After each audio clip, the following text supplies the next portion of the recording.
see your growth, it's amazing. Always evolving on a daily.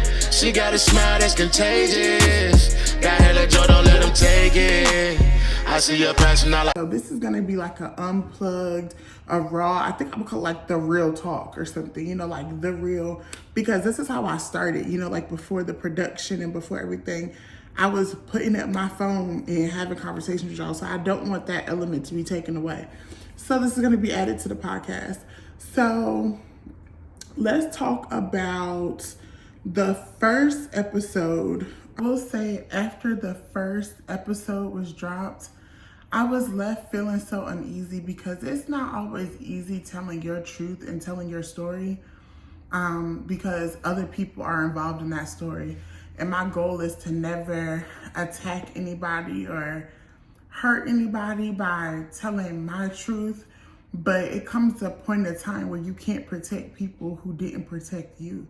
You know, and I had to keep reminding myself that, like, you're trying to, when you're going in a certain direction in life or when you're going down a different path, at some point you're gonna have to take a moment and tell your truth and tell your story. Because what if that is attached to healing? What if that's attached to other opportunities? Like, our stories are attached to so much. And I just think that sometimes we get into the habit of staying quiet, of suppressing ourselves, you know, and I just got tired of it. And my goal is not to hurt anybody. My goal is not to have people looking at people different. That's not my goal. Like, my goal is to be true to who I am and to my journey and to control my narrative, you know, like take ownership of my story, because people will tell your story, but who's better to tell your story than you? So that's what I've learned. That's basically the takeaway. I had like such an uneasy feeling, right? Because everybody has a version of the story, right? And somebody's story, something I said, I could be the villain in the next story. They could have a whole different perspective, but that doesn't take away from my perspective. You know, so you're left with all these different feelings but yes. If you have a story that needs to be told, if you think that it can change people's life, if you think it can encourage somebody, if you think it can inspire somebody, like, that's your testimony. Do not be afraid to tell your story, because I feel like your story is out there. It has happened. But what are you going to do with it now? And I just feel like sometimes people try to shame you or try to make you feel, you know, and it's like, everybody got a little something. I don't care who you are. I don't care where. Everybody has a little something. Some of us did it in private. Some of us, you know what I'm saying? But everybody has something. And like they used to say down south, well, keep on living. If it ain't happened to you yet, keep living. It's a lot of people out here who can literally feel validated off of your experiences in life, because everybody feels like they're the only ones that this happened to. Nothing has ever happened. Then you start listening to people. You start sharing stories. You're like, you too? Oh my gosh, you went through this? So what if that's your purpose on this earth? You think you went through that situation just to go through it? Like, it was just, oh, I was just supposed to go. No, that's not how life works. Everything that we go through brings us closer to who we're supposed to be, to our purpose, to the reason we're put here. So I hope this encourages somebody to tell your story, living your truth, walk with your head up. I don't care what they saying. I don't care what you did. I don't care. Learn your lesson, take the L and move on. But tell your story. First episode was really interesting to sit there and kind of, I think it's so hard to tell your story when your story has happened over years and different places. It's hard to get that into 20, 30 minutes. So there's a lot of details that's missing, which I hope can come up later on with different subjects. Like, maybe I'll revisit something, I'll reference it and kind of give more context to the situation but the first episode for me was really good. If you're new here, I really hope that you got a chance to really understand the journey and how I got here. And then for y'all, there's a lot of people who have known me personally or just have like been on my social media for a long time who didn't know a lot of things about me. And I think it's funny because a lot of y'all keep getting caught up on like the Irish step dancer thing. I think that is so funny that y'all are getting caught up on that because that's hilarious to me. But yes, so that is that. This second episode with Kalani's dad. So this is the first episode that I've had with the co-host. And I really loved the conversation. I think that I really love having somebody there to kind of the energy and feed off of. But I will say it was different for me too because I guess it's all about controlling the narrative again, right, of your story, and you feel like something is your story. But when you're adding somebody to it, it's their perspective. It's things that you never heard them say. It's things that they could just be feeling in that moment now. So I think in that episode, a lot of times y'all see me like thinking because like we maneuvered in this like positive way without having these conversations. And even when me and him were talking, he was like, we were both excited and thankful at the end of it because there was a lot of things like when he was saying my mama told him stuff and they was having conversations. I never knew that. He told me that he felt like there was a lot of things that he said that I felt but was never confirmed. And it's kind of like that thing where people say how you have to move on in life and go through life without getting that apology or without getting that confirmation of how somebody feels. You just have to continue to move on. I feel like I did that. And the woman I am today was like hurting for the girl then. You know what I'm saying? Was hurting because I knew that. I knew that to be true. I knew all the feelings and all that, but like, it just brought me back there. And I wouldn't say triggered, right? But it definitely like, I'm proud of who I am today, but I hurt for that girl then, so that was huge for me. And I think that was such a powerful episode because so many things got talked about when it comes to our past, when it comes to us really like talking about the downfall to our relationship, because I think sometimes when we're going through something, you don't have time to sit there and process it, or these conversations aren't being had. So it was just so much confirmation. It was just so much confirmation for real. I will say that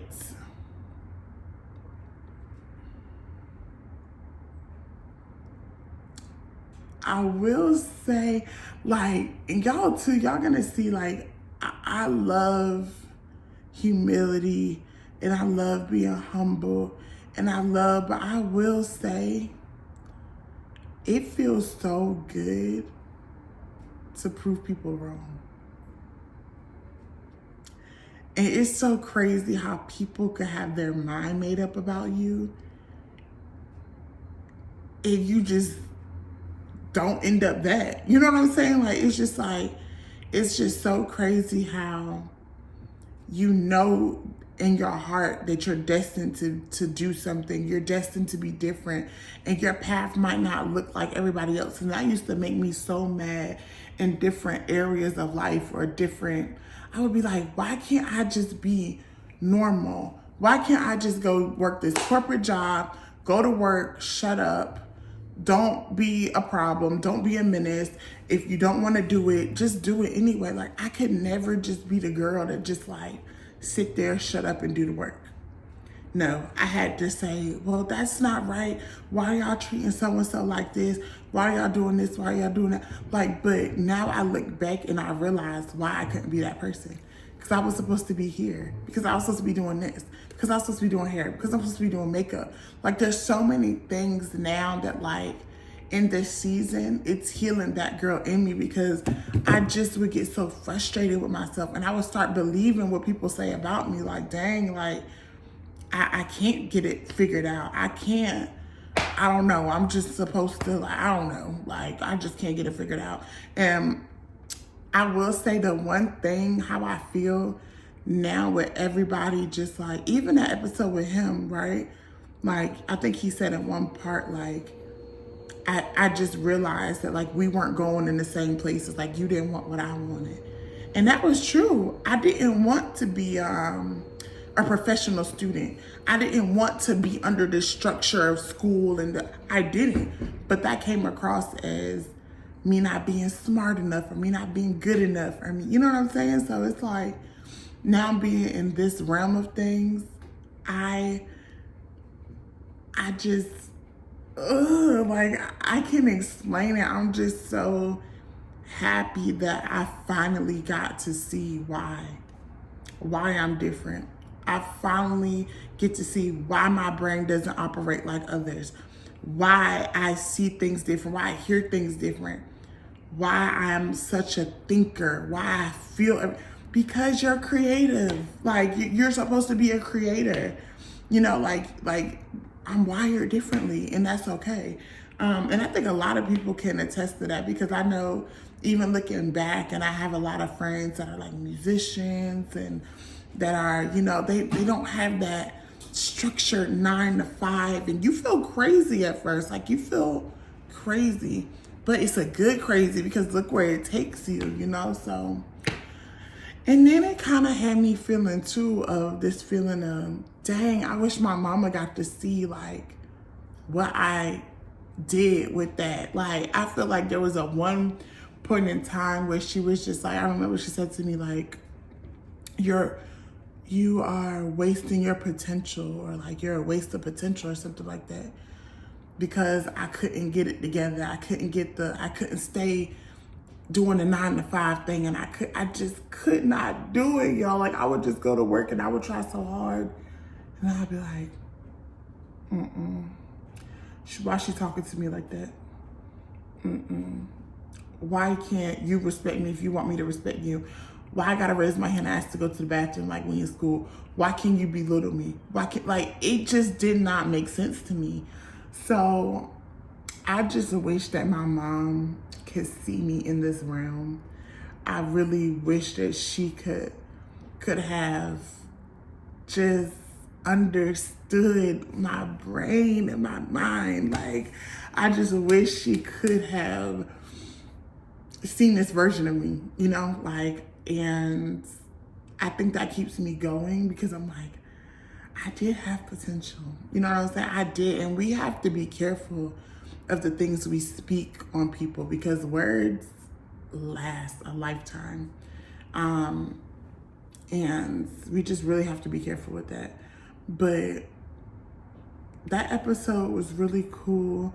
I think the other thing too about that episode, I think if y'all saw the second part and we talking about Indiana, when I tell you we was out in Indiana getting it out the mud, I remember we took the bus to go grocery shopping. We would have the groceries in the bottom of the stroller with us carrying the bags. We was loading up tax. Like, when I say we was both getting out the mud, like, I didn't want it to seem like I just went to Indiana and everything was set up like a road of gold just was laid out for me. And I was just able to go, like, no. Like, we was walking to the gas station to get them big Texas chicken sandwiches that was $2. That was a Friday treat when we got paid on Friday. We was getting it out the mud together. We were struggling together. So I think there was a lot of that where it was just like, dang, like, I look back and I'm like, I wish I would have said this. I wish I would have said that. I just wish that my grind level was more appreciated. You know what I'm saying? Like, I was a down chick. I was a ride or die. You know what I'm saying? Like, okay, we not eating lobster and crabs, but I'm gonna walk to this gas station with you and we gonna eat this chicken sandwich and we gonna laugh, we gonna joke, we gonna talk on the way there and back. You know what I'm saying? Like, but again, that's my perspective. So I definitely think it was a good conversation. I definitely love that Kalani could see her parents, you know, in this element and in this light. because she never got a chance to have us under the same roof. We didn't get to raise her in the same house. So I think that that's a little different. But what else from that episode can I talk about? So there's a part, I know everybody keeps asking me, there was a part that people were confused about where we were talking and he said like,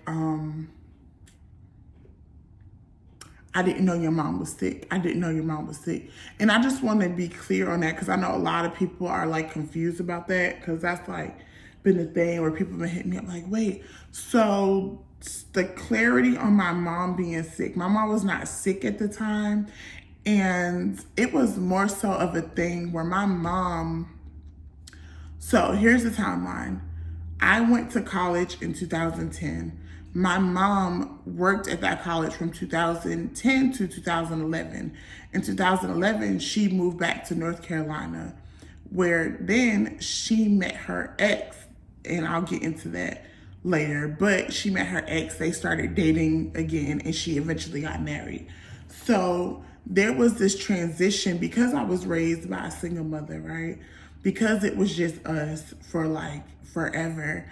And then because I was in college, when I came back home, it was a little different because I had to adjust to her being married. I had to adjust to, it was a lot of adjustment, I would say. So it's not that we just never coexisted in a space with someone else in our dynamic, right?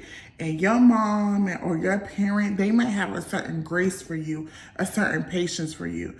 They might do things a certain way with you. You might have, but when somebody else gets added to that, now they're in that person's ear, like, why you allow your daughter to do this? Why your daughter doing that? But so a lot of times our issues came from that. It came from somebody not understanding the dynamic that my mom and I had. And I'll keep it real. I was spoiled. I was very spoiled. I was the only child. It was me and my mom. I was very spoiled. There was a lot of things that my mom saved me from. I remember when I was an adult, my bank account, she would move the money from my savings to my check-ins to make sure that my bills got paid. She would see if my account was in a negative and she would slide some money over there. Like, I'm going to be listen, real, relaxed, relatable. Okay? The real. That's the real. So when somebody else comes into that, they looking at it and they're like, why you doing all that for your daughter? She grown. She could do that herself.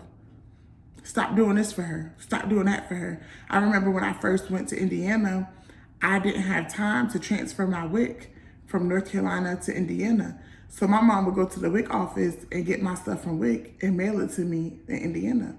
He felt like she was doing too much for her daughter. Why are you taking this responsibility for this grown woman? So that caused us to have some, you know what I'm saying, some conflict. So when he says, oh, your mom, you know, yeah, me and my mom, we were not at the best of terms when I left to go to Indiana because she felt like I made an emotional decision based off of what her and her husband was doing at the time. But at the time I lived with my mom and it just, with him being there, I'm not calling this man dad. I'm 20 something years old.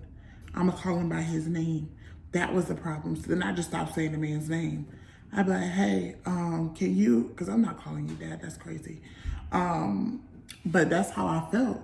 And then it was just a lot of different stuff. I would say that. So when we talk about that at the end of the thing where she's like, you know, where he was saying like, you know, I didn't know all that was going on with your mom. Like we said, we didn't go out there and that was my boo, that was my boyfriend. That was Kalani's dad and we was trying to figure out how to co-parent together. So I wasn't telling nobody that stuff because I also didn't want to paint my mom out in this bad image. Like that was my girl, what?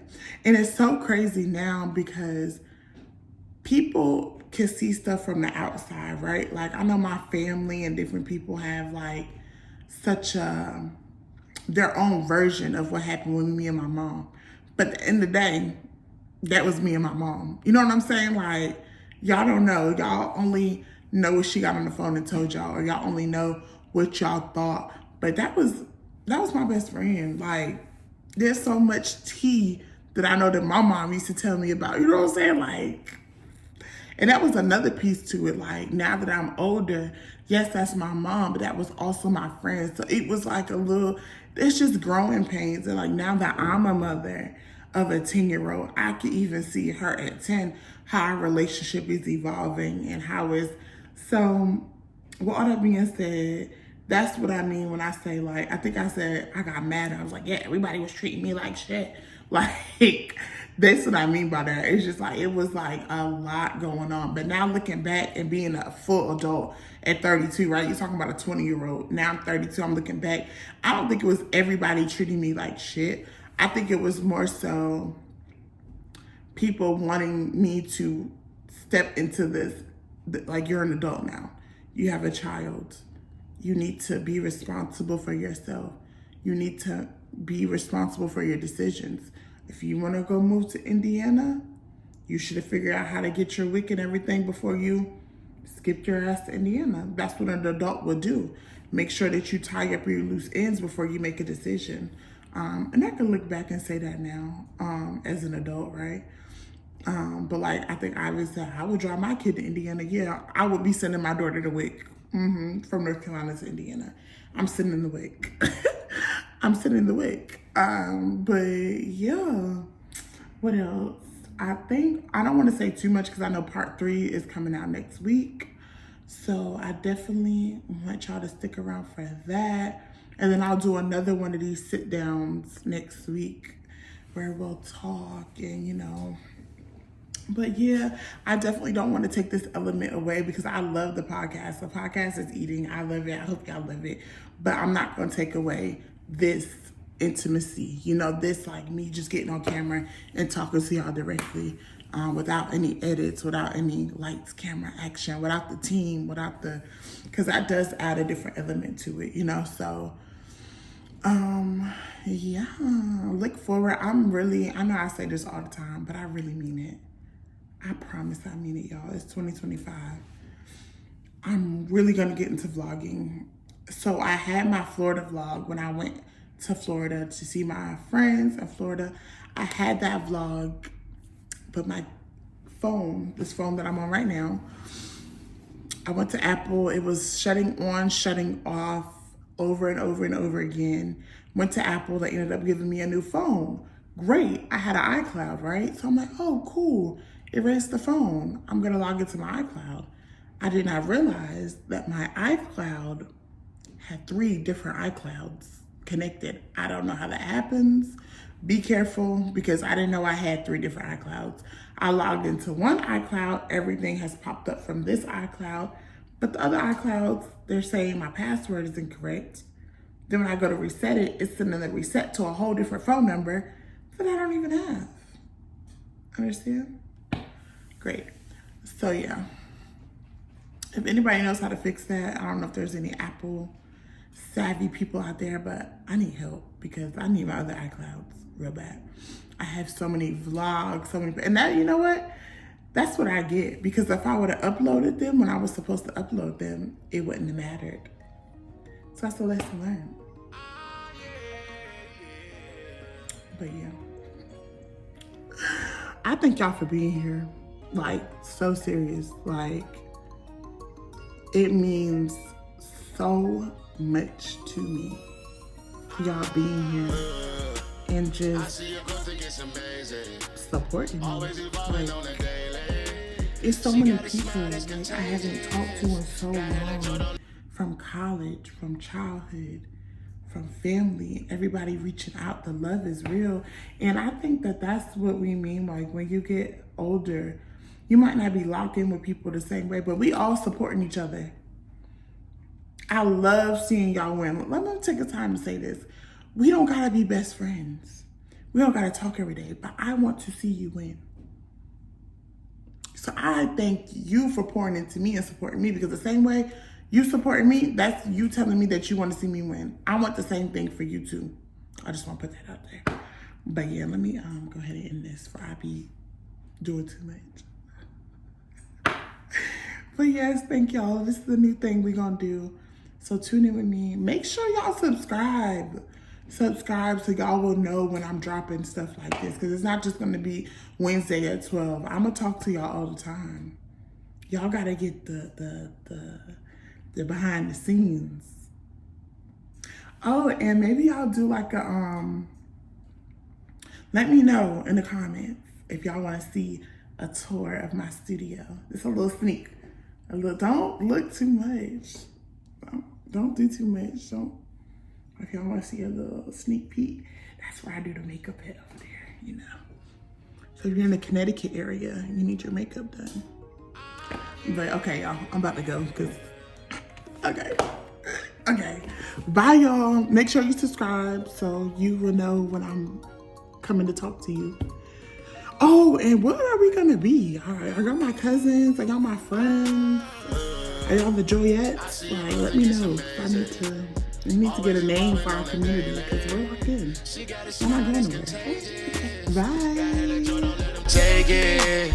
I see your passion, I like what you do. I see you working, see you making moves. The chosen one, we steady choosing you.